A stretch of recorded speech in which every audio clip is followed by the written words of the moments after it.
Max stared at his laptop screen. The cursor blinked. Blink, blink, blink. The assignment wasn't difficult. He understood the topic. He had the notes. He even had the time. So why couldn't he start? His fingers hovered over the keyboard. Nothing happened. Instead, he reached for his phone. Just for a moment. 5 minutes later, he was still scrolling. Memes, messages, random videos. And then that quiet voice appeared again. Lazy. Max leaned back in his chair and sighed. Why am I like this? But what Max didn't realize was something most people never learn. He wasn't lazy. His brain was overloaded. Max used to believe something about himself. That some people were simply born disciplined. They woke up early. They focused easily. They finished everything. And others didn't. Others struggled. Others procrastinated. Others got distracted. He assumed he belonged in that second group, the lazy group. But the strange thing was, Max wasn't lazy everywhere. When something excited him, he could focus for hours. A video game, a conversation with friends, a new idea. But when it came to the tasks that mattered most, studying, writing, planning his future, his brain seemed to shut down. Instead of starting, he would organize his desk, check notifications, rearrange his notes, open new tabs, close them again.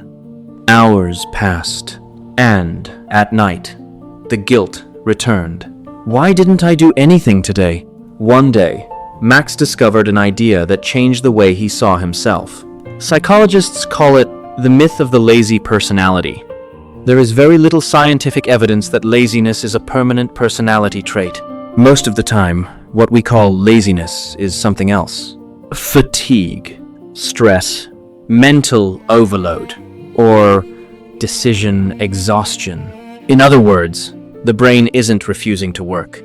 It's protecting itself. Max started paying attention to his thoughts, and he realized something important. His brain wasn't empty. It was crowded. Every day he was thinking about assignments, messages, deadlines, future plans, social media, finances, relationships, and expectations. And every single decision he made drained a little bit of mental energy. What to reply, what to watch, what to study, what to eat, what to do next. This is called decision fatigue. The more decisions your brain makes, the harder the next decision becomes. Modern life is full of choices. Too many choices, and psychologists call this the paradox of choice. When there are too many options, the brain becomes overwhelmed. And when the brain becomes overwhelmed, it freezes. Imagine your brain like a desk. A small desk. You can place a few papers on it comfortably. But if you stack 20 folders on that desk, something happens. There is no space left to work. That desk represents your working memory, and your working memory can only hold a few things at once. This is called cognitive load. When too many tasks compete for attention, your brain doesn't become more productive. It becomes slower. Now add another hidden problem. Max had fallen into what psychologists call the high-performance trap. He believed that whenever he started working, he had to perform perfectly. The essay had to be excellent. The study session had to be long. The results had to be impressive. So his brain treated every task like a high-stakes event. And high stakes create pressure. Pressure creates stress. And stress leads to avoidance. The brain begins protecting itself by delaying the task. Not because it's lazy, but because it's overwhelmed. When Max understood this, he stopped trying to force motivation. Instead, he changed his strategy. First, he reduced the number of decisions. Before starting his day, he wrote down only 3 tasks. Not 10, not 15, just 3. This made his mental desk clearer. Second, he stopped waiting for the perfect start. Instead, he used something called a low-stakes entry. The rule was simple. Start ridiculously small. Write 1 sentence. Read 1 page. Work for 5 minutes. When the brain senses low pressure, resistance disappears. Action becomes easier. Third, Max created focus blocks. 25 minutes. 1 task. phone out of reach. Because every time we switch tasks, the brain spends energy resetting. Reducing those switches protects mental energy. Finally, he planned decisions ahead of time. Instead of asking himself every hour what to do next, he already knew. And that protected his brain from decision fatigue.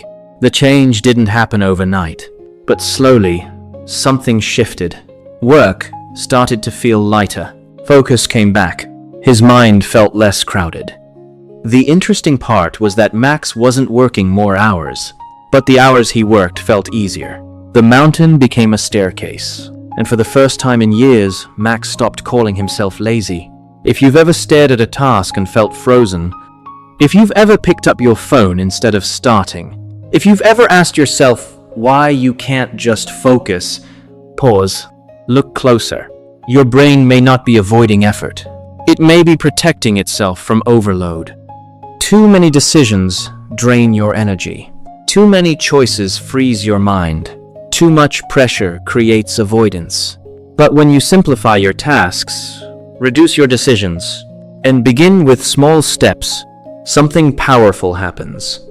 Your brain works with you again. Because laziness is often just a misunderstood signal. A signal that your mind is carrying too much. You are not lazy. Your brain is overloaded. And once you understand how your mind works, you stop fighting it and start working with it.